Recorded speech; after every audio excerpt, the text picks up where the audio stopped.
be thinking to yourself, why is the Innovation Center involved in this? As Maria said, it's a growing industry that we don't even know what it could be in Northwest Kansas. The one thing we don't want to do is sit on the sidelines and just allow those jobs to all be on the Front Range or other places. So I think Maria's work that she's been able to bring some success stories to the region, I think speaks volumes of what it could be.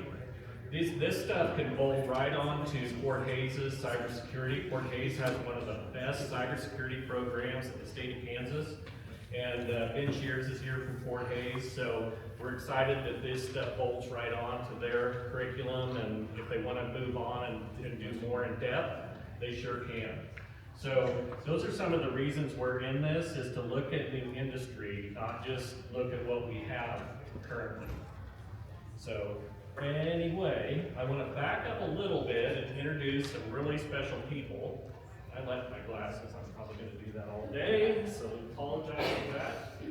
I'm Scott Sproul. I'm the president and CEO of the organization since its inception, and I'm really happy to be in this role and serve all of Northwest Kansas. When we started this organization, we were basically charged with, we want you to have a loan program that you can get capital to businesses within our region, and then the rest of the paper was blank, which meant go figure it out. So with that, you're going to hear about all the different areas that we are in now because we had that blank sheet of paper that said go figure it out. We didn't do that in a vacuum. Some of you might not have been here because of some turnover in economic development. Some of you are. So when you look at what we are working in, it's because of input from all of you. I think that's really important because we're always wanting to get input from our local counties on what's important. I'd like to take some time to introduce the guiding force behind the success of our organization. In addition to attending monthly board meetings, each board member serves on multiple committees on funding and finance, whether it's advocacy through our grant writing and attending events like what we're at today. The board provides concrete support to the program staff members, and it's my pleasure to introduce them today. I'd like to introduce Claire Guston, our board chair.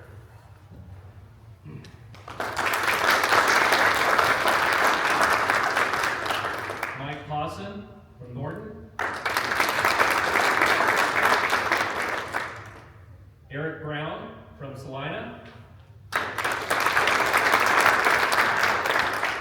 Sandy Jacobs from Hayes. And Luke Mayhem from Cortland. Not able to attend today is Morris Engel. He has some medical stuff he needed to go to today, so we gave him a pass today. But I'd like to introduce a very special person to the Innovation Center. Every business and every organization, every educational institution, county, what have you, has one special person that holds everything together. And we have that person with the Innovation Center. Anybody of us can call her, and she knows exactly where we're at and everywhere, and can give us some background, historical background, because she's been with us since almost the beginning of our organization. And with that, I'd like to introduce Michelle Prevost, our office manager.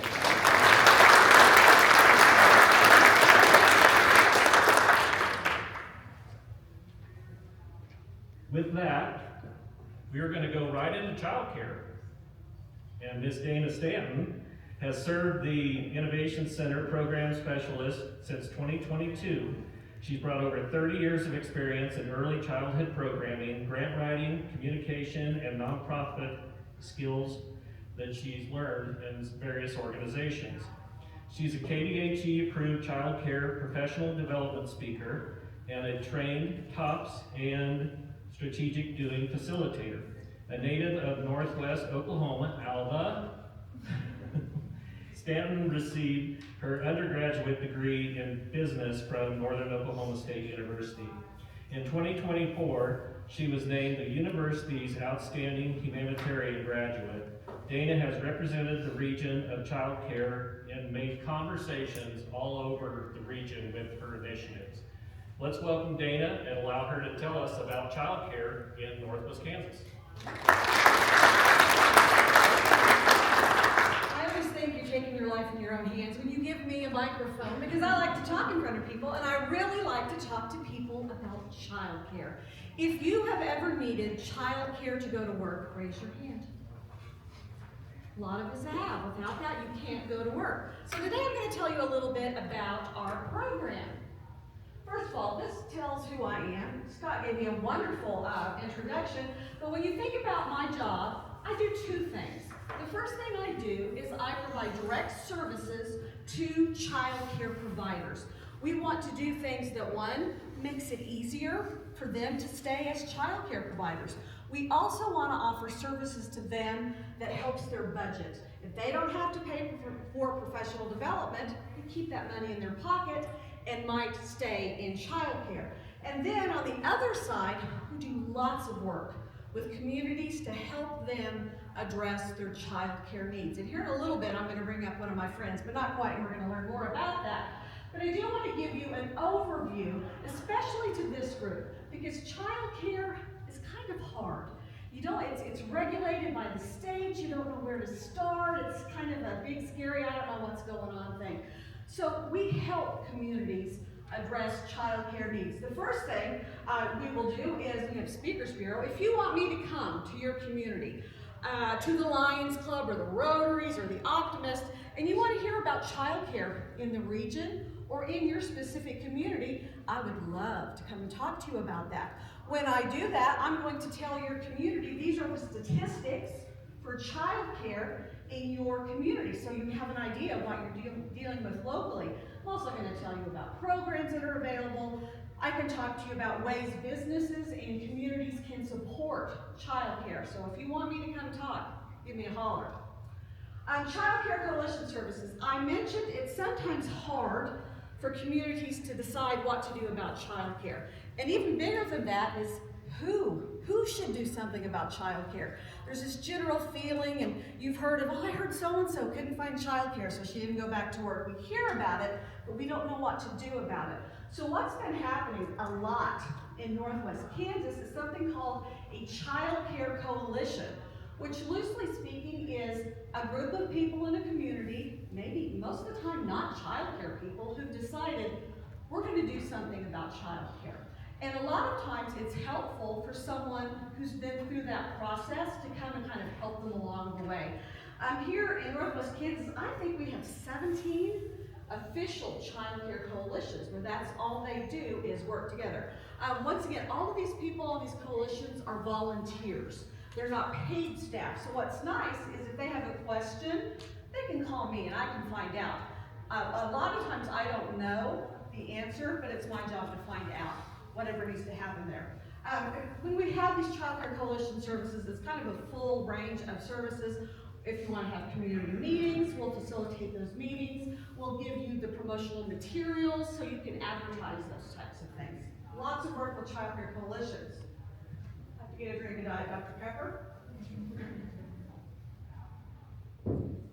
When I work with a community group, one of the first things I will say is, tell me about your child care need. Typically, what people will say is kind of anecdotal. Well, I heard, I think I knew of someone who couldn't find, but there's never concrete data. So the first thing I will suggest to a community is, let's find out exactly what your need is. Let's get some data. So we developed a process called the Community Child Care Needs Assessment. The way that works is we come up with a little basic set of questions, but then we allow communities to add, to customize that survey to find out specific things that they want to know about the child care needs in their community. For example, maybe your community wants to know about shift work. Do we have enough need to have a facility that's open in the evening, or maybe on the weekend, or maybe after school care? You can customize that assessment to answer the questions that you want to know about child care in your community. What we will do is we'll put all of those questions online. We'll give you a QR code. People will be able to go online and take that assessment And then at the end of the day, after we've let that survey run, I will come to you and I'll say, here's your report, but I don't walk away then. I will talk to you about, there's a whole presentation that goes with that. I'll help you interpret those results.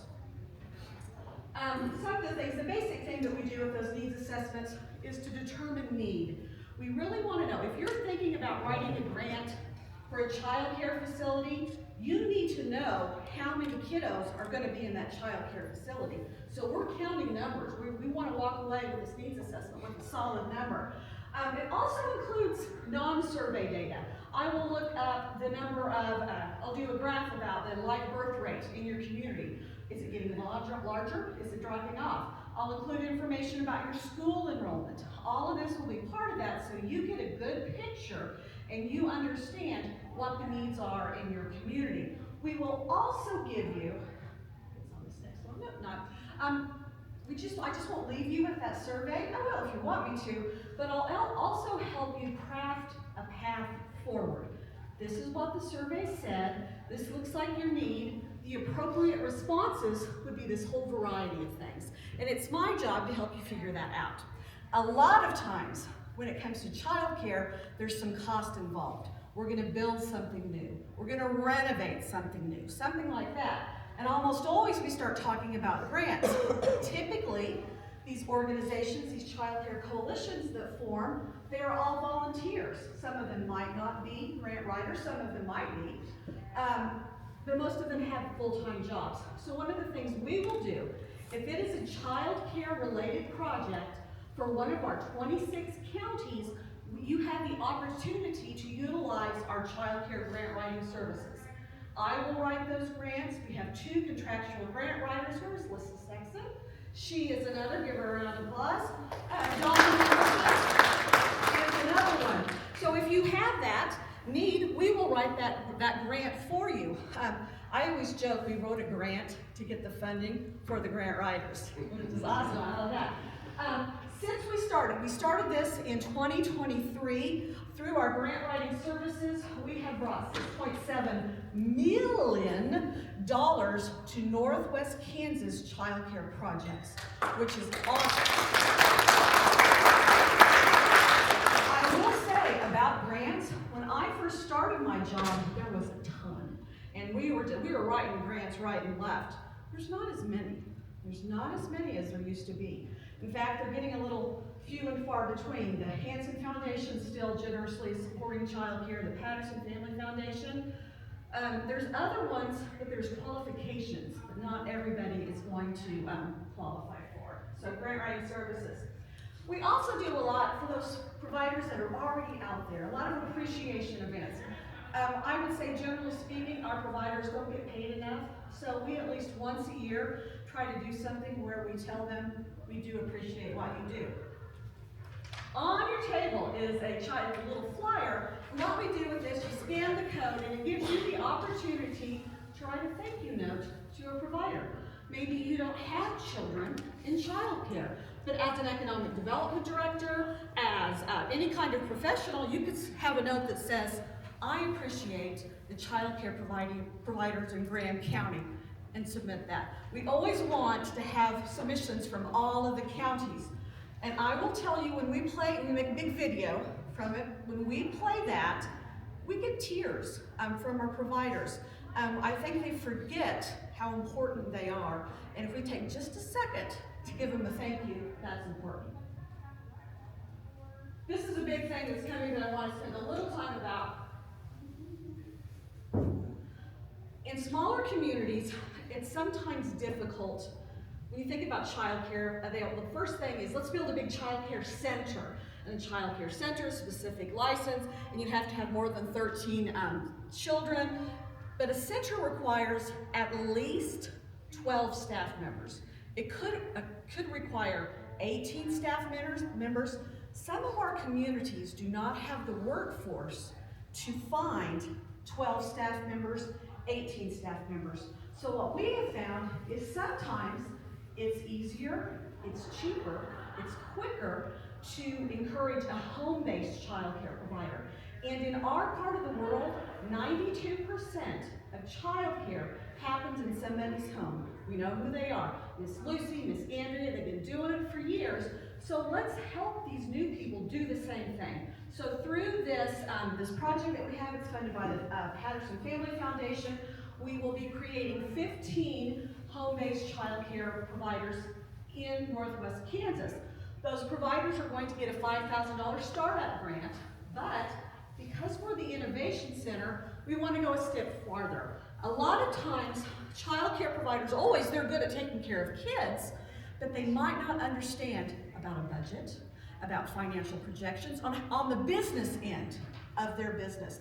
So the participants in this program are going to get information on how to put together a startup budget. What does an operating budget look like? How do I determine how much I'm going to charge parents so I can break even and still pay myself? So that's all what we're going to do with that program. So far we have participants from, we just started in January, Osborne, Russell, and Republic counties. I'm having a webinar Thursday evening. It's on this flyer. I encourage you to forward that to anyone that might be interested. If you want me to come to your community and talk about this initiative, give me a holler, because I would love to do that. I got those. So this is the time, not quite yet. I'm gonna talk a little bit about, so Maria did a great job. It's great hearing about statistics, but it means more when you hear from someone who benefited or participated. So I'm going to tell you a little bit about the Russell County Child Care Coalition. Like a lot of the communities that I talked about, there's now a Child Care Coalition in Russell. I will tell you, when I started my job, I had a couple calls from Russell's, and it seemed like there were people wanting to get something done, and they'd start, and then it kind of fall apart, and then I get another call, and nothing went forward. But for whatever reason, I'm going to say it's because of this lady, they got everything going. And within a year, they've accomplished a lot for child care in Russell. In fact, just recently, Child Care Aware of Kansas named the Russell County Child Care Coalition as a community child care champion. That is in the categories of impactful coalition work, capacity building, and workforce well-being. I love workforce well-being because that means they're not only thinking about creating new stuff, they realize that the current providers they have are so important. So they're going to do something to support those current providers. By the way, 17 other counties got this in Northwest Kansas, this designation. Yes.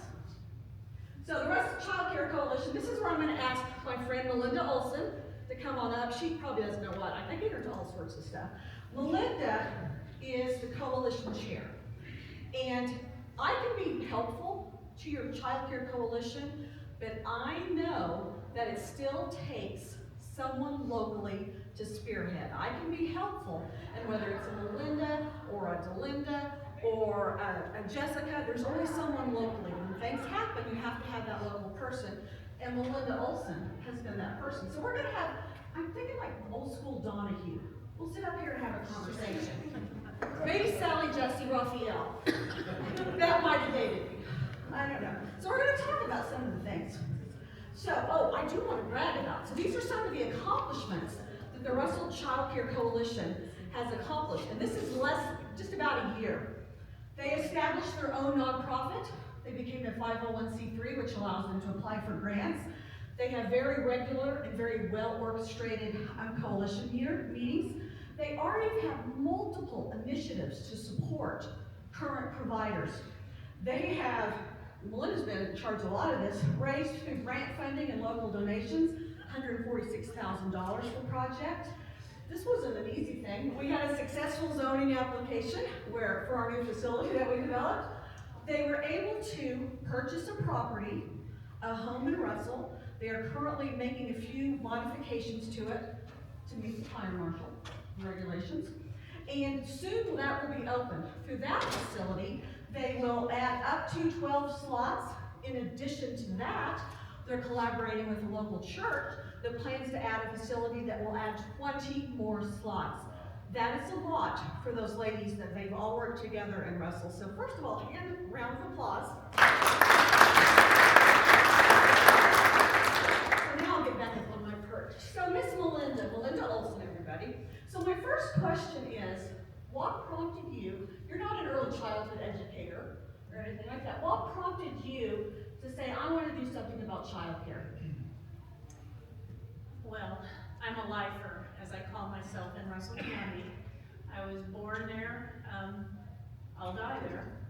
And I've always been very active in the community. I was a 4-H leader, I was on the hospital board, church, very involved in the community. When I was on the hospital board, that's when everything came to my attention as far as the need of childcare in Russell, because it was affecting the recruiting process for the Russell Hospital administrator to try and get doctors, nurses, ancillary technicians into our community to provide services for our community. This was an adventure. Dana started with it. We were trying to work with the school board. It started, it stopped, it started, it stopped. I was no longer a member of the hospital board because of my term expiring. But through this information, I wasn't willing to give up on Russell. And that is something that you all need to find in your community, the person that doesn't give up. I am fortunate enough, I have found 5 women who don't give up. We formed a coalition through the extension. We needed a vehicle to promote this project, so we used extension because the K-State Extension, childcare is also one of their initiatives. So we dovetailed into that, and through that, I was visiting with my neighbor, Warren and Angie Gefeller, who he's a trustee of Dave Hansen, and he said, you need to get a hold of Dana's hand. This is how this is all going to happen for you. And so this is how it happened. And we formed the coalition. We got a hold of Dana. We did the survey. We determined that yes, we do need daycare in Russell. I'm the person who's in charge of the home daycare aspect of it. We have another individual, she's in charge of the center aspect of our coalition. And we have another individual who's in charge of the daycare providers. We have utilized private funding. We have utilized different grants to accomplish this. The house project that I'm involved in, the home daycare, we call it the little house that could. That was a joke at first. It but was. That's what we're making it. It's the little house that could. And so it can, because the process is complete as far as refurbishing the house. I will be giving a tour to a prospective daycare provider on Thursday of this week. We have already started our Google Doc so that they can apply, and then we'll do an interview process. Our committee, they will come with a business plan so that when we're renting this facility so that it's sustainable. A lot of these individuals, we have 2 new providers that are considering, and we have a seasoned provider that is thinking of expanding. So as long as they are willing to provide daycare and add additional slots to the community, everybody is being considered. We also have the individual that I spoke about who's working through the church, who's working on the center. She is also procuring funds to get that in process. And also then we have Jamie, who is our secretary treasurer, who is providing monies through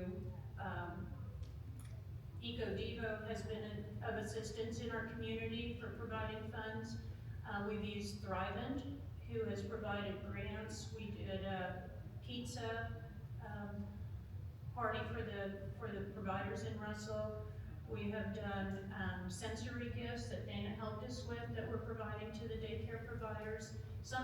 We have something every couple of months that we try and boost the providers. When we did our pizza party, we asked them to do a wish list. Pretend it's Christmas, and if there's anything you as a provider would like but don't have the funds for. And so they wrote their wish list, and we have one provider that would like a freestanding garden for her backyard so that the children can plant seeds, watch them grow, provide vegetables for the table. We have another that wanted something as simple as a bookcase for her house. So we are in the process now of applying for a grant through the Russell County Community Foundation, and utilizing the grant writing to the Community Foundation. They cannot give for-profits grants, but since we're a 501c3 and we have the wish list, we can receive that, purchase that for these daycare providers, and allow them to have the extras that they would like for the children to give them a wonderful experience in daycare. And that's our goal, to give these children wonderful experiences and provide them safe and healthy places to stay while mommy and daddy are away. She answered all of those. That was awesome. We're gonna make you do a pretty, we don't need that one. You know, I will talk about, you know, it's really important when you first start, we call it the initial stakeholder meeting, and, you know, we had that at the extension office. Can you talk a little bit about what that first meeting looked like? It was hot that day. It was very hot. The space was small. We had our group together. Dana came in, she introduced herself. She gave us guidance as to where we needed to go. We started right away with the survey. We met in March of 2025. That was our first meeting. And from that time, we have been able to accomplish all of this. Everybody had their marching orders from that meeting. We all decided everybody was going to do what they wanted to do. We were going to apply for a 501c3. Our treasurer's husband is the accountant in Russell, which was very helpful. It's not always what you know, but who you know, and that helped us a bunch. We got the 501c3 through, and from then we were able to really move. And Dana has helped us with the grant writing. Donna Hudson is the individual who wrote the grants for myself, and I think she's in charge of The new one for, yeah, the the center. center. She's all, and honestly, without Donna, I cannot sing her praises enough. She is excellent. She just, I had all the receipts, I had everything I needed, sent it over to her, and she just went to town. And I think I sat down with Donna for maybe 2 hours, and we had that grant done. And the rest is history. And one of the nice things about like grant writing services is from our standpoint, whether that is me writing it or Lissa writing it or Donna, if you wrote one, it's kind of the same thing. So it gets easier for us. But for a community, that's the first time, that can be very intimidating. So we're able to bring that experience. We have that experience with specific child care grants. I talked a lot about the needs assessment. We'll skip that. The community child care. The one thing I want to talk about is, you know, we're talking about the coalition did all these great things, and it makes it sound like that it was the smoothest process in the world and everything went perfectly. It's not the case. Could you tell us a little bit about some of the roadblocks that we had? Well, just for the little house that could, it got its name honestly. We had looked at building a facility. That was going to be cost prohibitive. We had looked at moving in a facility that is sponsored by the Hansen Foundation. There were regulations in Russell as far as moving a home in.